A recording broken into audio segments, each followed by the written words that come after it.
Friends, welcome to Trio blog. और friends, ये है हमारा दूसरा दिन और हम हैं मथुरा में जो भी कृष्ण जी के मंदिर हैं हम उनके आज दर्शन करेंगे और हम रेडी होके जा रहे हैं। आज सबसे पहले दर्शन करेंगे भगवान श्री कृष्ण जी के जन्म स्थान का, जहाँ पे श्री कृष्ण जी का जन्म हुआ था। और फ्रेंड्स, मैं आपको एक बात बता दूँ, अगर आप मथुरा आने वाले हैं तो अगर आप श्री कृष्ण जन्मभूमि में आते हैं तो आपको जो अपना मोबाइल फ़ोन है या कैमरा है वो आपको ये जो राइट साइड में आपको एक दिख रहा है ना, वहाँ पे आपको सबमिट करना होता है, अंदर लेके जाना अलाउड नहीं है। फ्रेंड्स, जब हमने उस कारागार में प्रवेश किया तो मन से बस एक ही आवाज़ आ रही थी कि भगवान बस रोक लो यहाँ पे। और उसके बाद आँखों से अपने आप ही आंसू निकलने लग गए थे। तो बहुत ही अलग अनुभव था वहाँ पे हमारा। हम वहाँ से तो निकल गए हैं कृष्ण जन्मभूमि से। हमें जाना था कंस का किला और द्वारकाधीश मंदिर, लेकिन हमें पता चला कि कंस का किला वहाँ पे तो स्कूल बन गया है, तो वहाँ पे फिर जाने का कोई फ़ायदा नहीं है। और द्वारकाधीश मंदिर है वो 11 बजे बंद हो जाता है और अभी 11:30 हो गए हैं, तो हम आज मतलब शायद नहीं जा पाएंगे वहाँ पे। तो हम डायरेक्ट निकल गए हैं गोकुल के लिए और हम जाएंगे 84 खम्बा। और भी तो टेम्पल होंगे ना। हाँ, वहाँ पे और भी हैं, तो हम वहाँ भी जाएंगे। बट फ़िलहाल तो अभी हम रेस्टोरेंट ढूंढ रहे हैं, हमें बहुत भूख लग गई है और हमें अभी नाश्ता भी नहीं किया है। तो टाइम क्या हुआ है? 11:30 हो गए हैं और हम अभी वेट कर रहे हैं अपने खाने का कि कब आएगा। फाइनली हमारा खाना आ गया है और जल्दी से इसको फिनिश करके देखना, जीजू को आता है खाना रखना, सर्व करना। दीदी तुझे आता है खाना सर्व करना?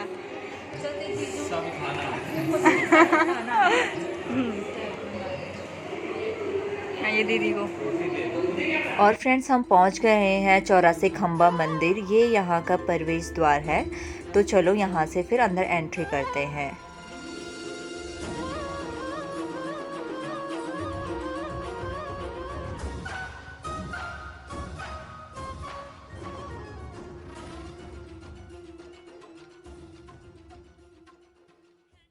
फ्रेंड्स, जो ये 84 खम्बा मंदिर है ये माता यशोदा नंद जी का, श्री कृष्ण जी का और बलदाव जी का अपना घर है। सभी को पता है श्री कृष्ण जी जब छोटे थे तो माखन चुराया करते थे, तो माखन चुरा के खाया करते थे और अपने नन्हे नन्हे हाथ इन्हीं खम्बों पे पोंछ दिया करते थे। और यहाँ के लोग बोल रहे थे, मतलब उनकी मान्यता है कि जब भी हम इन खम्बों को काउंट करते हैं तो 84 नहीं रहते हैं, कभी ये 88 हो जाते हैं, कभी ये 75 हो जाते हैं। जो स्तंभ है ये 84 लाख योनियों का भी प्रतीक है।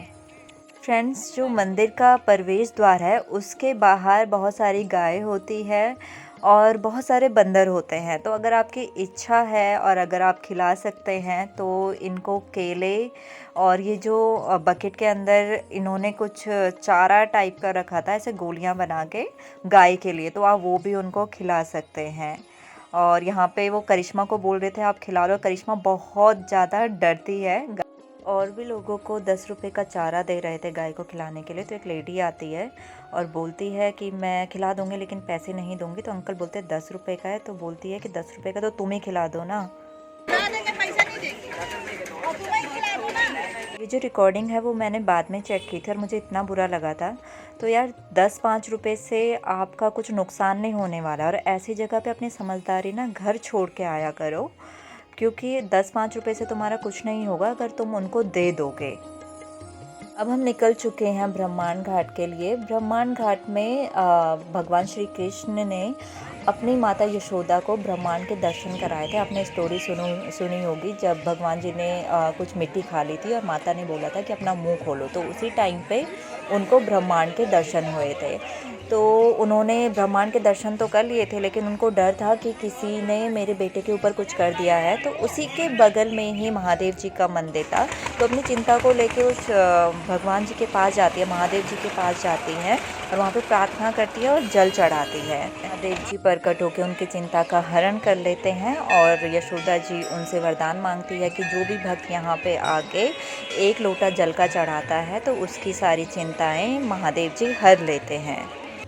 और महादेव जी को जल चढ़ा के हम निकल गए हैं गोवर्धन पर्वत की ओर और हमें करनी है गोवर्धन जी की परिक्रमा। तो चलो चलते हैं। थे बचपन के। फिर आएगा दूसरा जतीपा मुखारबिन, यहाँ से श्री कृष्ण भगवान ने पर्वत उठा। तीसरा आएगा दान घाटी मंदिर अपना। रिक्शे वाले भैया हमें बता रहे थे कि गोवर्धन पर्वत की परिक्रमा के समय 3 मंदिर पड़ते हैं। जो पहला मंदिर है वो कलौटा जी का मंदिर है, दूसरा गोवर्धन जी का मंदिर है, गिरधर जी का मंदिर है और तीसरा दान घाटी मंदिर है। गोवर्धन परिक्रमा करते हुए पहले हम दर्शन करेंगे पूछरी कलौटा जी की। वो श्री कृष्ण जी के मित्र थे और जब श्री कृष्ण जी मथुरा वृंदावन छोड़ के चले गए थे तो उन्होंने एक कार्य उनको सौंपा था और यहाँ पे जो भी गोवर्धन पर्वत की परिक्रमा करेगा उनकी वो हाजिरी लगाएंगे। तो आज भी माना जाता है कि वो इस मंदिर में बैठ के सभी भक्तों की हाजिरी लगाते हैं और हाजिरी को देखने के लिए श्री कृष्ण जी बाद में उनके इस स्थान पे आते हैं। गोवर्धन जी की परिक्रमा करते हुए हम पहुंचते हैं गिरिराज जी के मंदिर और यहीं पे श्री कृष्ण जी ने अपनी उंगली पर ये पर्वत उठाया था और लोगों की रक्षा की थी। माना जाता है कि 5000 साल पहले यह पर्वत 30,000 मीटर ऊंचा हुआ करता था, लेकिन अभी ये पर्वत की मतलब जो ऊंचाई है वो बहुत ही ज़्यादा कम हो गई है।